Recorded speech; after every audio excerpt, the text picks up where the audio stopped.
How's it going, guys? My name is Sebastian Moth. This is Cold-Blooded Fiends. Welcome to the show. Today is not what I planned for this week's video. I actually finished my bioactive, but the editing process is taking a lot longer than I thought. It's about 6 to 7 hours of video footage I have to go through and record, and I want to make this a really good video for you guys. So, yep, gonna have to postpone that one. It'll be out whenever it's out. I do not have a set time, and yeah, just whenever I get the video editing done for it. So yeah, let's get to what we have to do today. Alright guys, so this is Soba's enclosure, and I just gotta clean it, but that's not the point of this video. The point of this video is to ask you guys, what got you guys into reptiles? Do you own any reptiles? Or do you just enjoy watching them on YouTube? Now, you guys are probably asking me the same thing. And that's what I'm going to go over. But first, before I get into that, go comment below. What got you into reptiles? Do you just like watching reptiles? What is your favorite reptile? Stuff of that nature. What got me into reptiles was, I've always loved animals. Animals have always been a big part of my life. Growing up, I had countless dogs, cats, stuff like that. My little sisters had chinchillas, just your normal standard everyday pet. Now, funny enough, I'm actually allergic to cats and dogs and pretty much anything with fur, which sucks because I love them. But I was always around them. It's not like it's not a real bad allergy. It's just I get a little sniffly, my eyes get swollen, my skin will get itchy sometimes. It's whatever. I loved animals, so I put up with it. Now, reptiles, on the other hand, I kept reptiles for a big majority of my life. As a kid, I had anoles, turtles. We would go out and catch snakes, and I would secretly keep them because my grandparents didn't allow me to have them. And yeah, so that was I don't know. I don't really know what got me into reptiles, minus the fact that I was allergic to animals with fur. So naturally, a reptile was the next step. And I always loved turtles and stuff like that. It was just, I don't know, I just thought they were cute. Anoles, because my grandparents let me keep them. It wasn't until I moved out of my grandparents' house that I actually started keeping these kinds of animals. I got my first snake the day before I moved out of my grandparents' house. And it was a fun time. And at the same time, my buddy Mike, you guys know Mike, he had Kiyomi, his rat snake. And that was another thing that kind of drew me. That's gross, Soba. So that's another thing that kind of drew me into keeping these kinds of animals. She had a really liquidy poop. So I'm gonna have to not only clean her hides and stuff like that, but I'm gonna have to get a wet paper towel and clean her off as well. Let's see if I can coax her out of this hide so that way I don't have to put this in that tub. Yeah, I had no intents on being educational with these animals when I was growing up. Heck, I never even thought I'd keep as many animals as I do, but reptiles are a lot like for lack of a better word, are a lot like, an addictive substance. Once you have one reptile, it's really hard to keep only one. Especially if you love them the same way I do. So Soba actually just shed. And here she is. She's gotten a lot bigger. She is, don't musk on me. She does not really like people. I'm trying to handle her a little bit more often just so that way I can get her a little bit more used to people. But nonetheless, she still muscled me. She's a little bit better now. See, she's not trying to bite me or anything. But let's get her into the snake holding receptacle. Like I said, I never had any intention on really keeping this many reptiles or even trying to educate people on these reptiles. But that's just how things panned out. And at the same time, I love doing this. I love having to come in here every day and work with my animals. I love having to come here every day and clean their cages. I love it. For some reason, it's just something I like to do. And now, as you guys know, I'm getting more into the bioactive side. I'm trying to up my level of keeping. I know a couple people who keep reptiles who don't take very good care of their animals. I separate myself with, I tried to educate. They didn't listen. They're like, oh, my snakes are doing fine. Whatever, dude. I'm gonna not associate myself with you because I only associate myself with good keepers. Mike is a good keeper. Me and Mike teach each other a lot. A lot. Mike used to move his snakes to feed. While a lot of people say there's nothing wrong with that, it's just a lot of unneeded stress unless you absolutely have to move a snake to feed. But yeah, it has a lot of unneeded stress. You have the chance of regurgitation, stuff like that. And he had been doing that since before I even thought about keeping snakes. So when I did the research, and I found that it's frowned upon, I tried to tell him. He didn't believe me for a little while until he did his own research, and then he stopped moving to feed. He'll still, unlike me, he uses a Tupperware container or paper towels or something to feed on so they don't get substrate on them. His big word is impaction. Whereas, if a lot of you might not know, but a lot of you probably do know. If you have the right parameters in your enclosures, impaction is a very low risk. A lot of this is far too big for Soba to eat, but if she ingests something like that, it's not going to harm her. It's just not going to. Now, if she eats 1,000 of these, yeah, it'll harm her. But all in all, I keep the right parameters.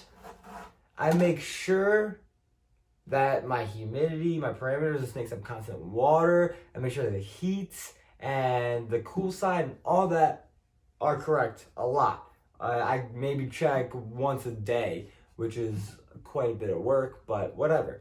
So I check maybe once a day. Most of my animals actually have a thermometer to keep track of all that. Not all of them do. I have a heat gun, a temperature gun that I use to check most of the time. It's more accurate and I can check multiple spots in the enclosure very quickly. So, yeah. That's just how it is. And I don't know. I mean, the educational side of all this is really fun because I see pretty often a lot of misinformation going around about these animals. Misinformation that could potentially be detrimental, fatal, or all in all just harmful to your animal. Now, making a mistake or having a mishap or something of that sort does not mean you're a bad keeper. What makes you a bad keeper is when presented with new information to not even take into account. Let's say someone's keeping their ball python on Aspen, which a lot of you know is not great. You should never use Aspen with a ball python. Some people, it works, but whatever. It doesn't. Aspen 1 molds, does not hold any kind of humidity, and you should not get it wet. It's for arid species. But anyways, let's say that you keep your ball python on Aspen, and I come to you with the information that I just said. Aspen is not good for ball pythons. And you just completely ignore it. You don't even want to research it. You just completely ignore it. It works for me, so I'm going to keep doing it. That's what makes you a bad keeper. On the other hand, if I say it and you're like, oh, you know what? I don't know. I'm not going to take your word for it, but I'll look into it.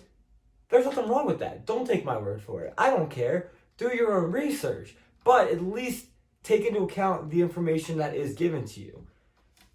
That's why I separate myself from quite a few people who keep. They didn't do any research.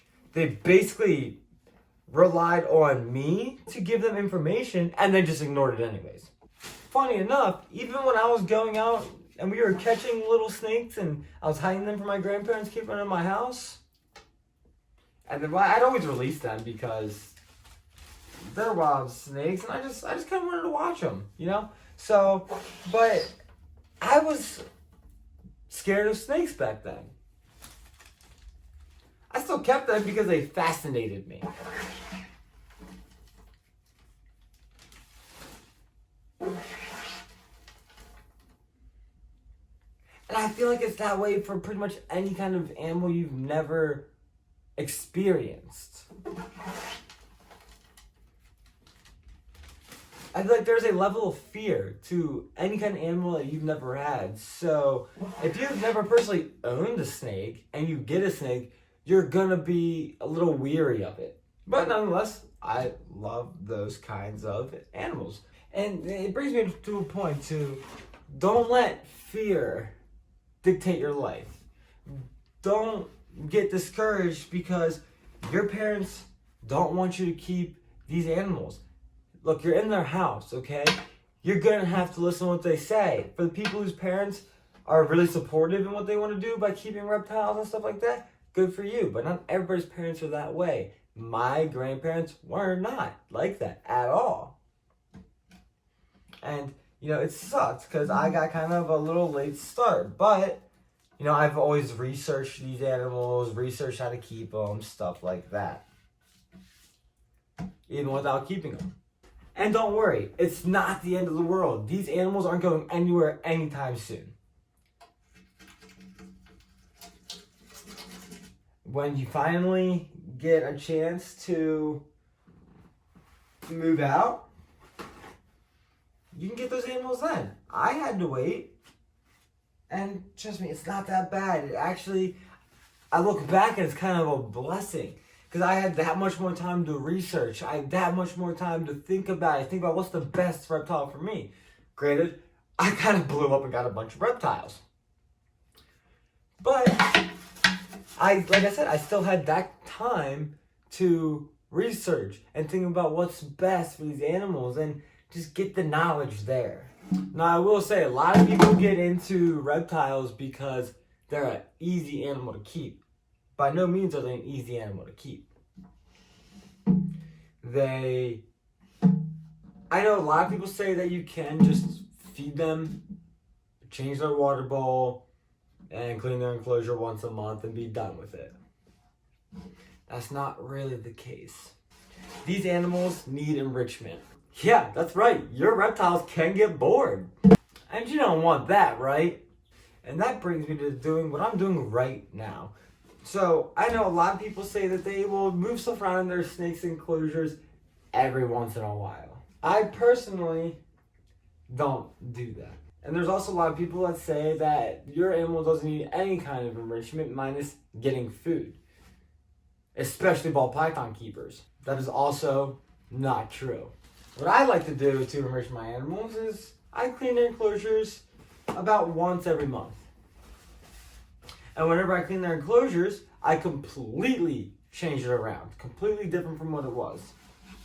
Some people say this is stressful. But all in all, it might be. It might be stressful. But you know what it does? Is it gets their brains working. It gets their brains firing. Now it's an all new terrain. They have to relearn.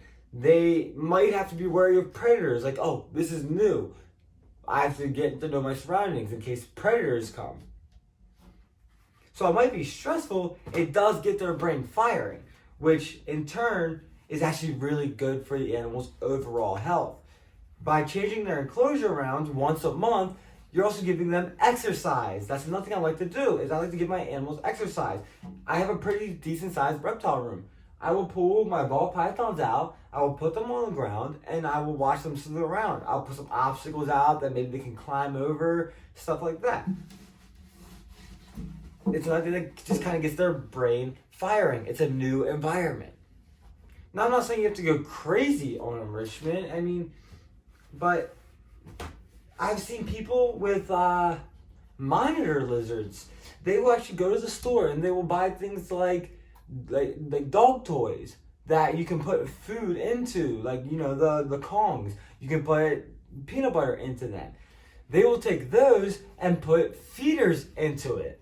So that way the monitor lizard has to actually kind of work and try to get the food out, which I find a really cool idea. A lot of other people I've seen will take a box with one hole in it, and they will also put the rodents in that and get their monitor lizards to feed. Now, most snakes are not as smart as a monitor lizard, so they don't need that kind of enrichment. Something as simple as cleaning their enclosure and then changing things around and getting some exercise by taking them out every once in a while and letting them roam around, climbing over stuff, works just fine for most snakes. But I don't find it very ethical in keeping if you just buy a snake just to put it in an enclosure and feed it once a week. I don't find that ethical. You should want to be able to work with these animals. And if you do that, yeah, your snake's not going to like people. It's never going to get used to people, and it's going to ultimately try to bite you when you do ever want to hold it. And you don't want that. Especially when you have even a rat snake. If you get it as a baby, you're going to want to try to get it used to people, because when it becomes a 4 to 6 foot animal, the bite's not going to feel great. So you want to get it used to people, and how you do that is positive interaction. I mean, to be honest, as much as just changing out the substrate sometimes is enough enrichment. It's new smells, just the new scent enough is enough sometimes. I'm not trying to preach to you guys. I'm just trying to let you guys know some of my feelings on keeping these animals. No, I'm not saying you have to do any of this stuff, but is it beneficial to the animal? Absolutely. Is it fun? Oh yeah, I love building new setups of enclosures. Now you might ask, Sebastian, what about bioactives? You can't really change them. Yeah, you really can't. I mean, you can move the plants around and stuff like that, but it's kind of stressful on the plants. But bioactives themselves are kind of ever changing, and you can achieve a new look by maybe adding a new plant in, removing a plant, stuff of that nature. I always try to give my animals a really enriched environment. I just think it's beneficial. The animal gets to stimulate its brain and get a little bit of exercise. And ultimately, I don't have to look at the same. Even if I love the last enclosure. It was one of my favorite setups I've ever done for this. And honestly, I might like it more than this one. I don't really know yet. But all in all, I gotta do what's better for my animal than what I enjoy. So, all in all, I guess that's all I have to say, guys. Let's go ahead and get Soba back in this enclosure. I was gonna do Mondas today, but I don't have enough cypress mulch left, so I'll have to go run by the store one day this week, and then I can do Mondas. And maybe I'll just do another video like this, where I can sit here and talk to you guys about some things, and clean an enclosure. Let me know if you guys like this. Leave a thumbs up. Go in the comments. Let me know if you guys like this. So before we get to the last step of this enclosure, remember to like, comment, subscribe. Go hit that bell icon, guys. Go just smash it. Smash it up. And more importantly, share this with a friend, family, anybody who might get a kick out of this video or you think might need to see it. And also, before we go ahead and put Soba back in this enclosure, I think it's about almost time for her to get an upgrade. I got 29 gallons sitting there, and what I'm going to do is I'm actually going to try to take the front pane of glass off and make it a sliding sliding front opening. I think that'd be cool. I don't know yet, but we'll see how it goes. And it's time to introduce Soba,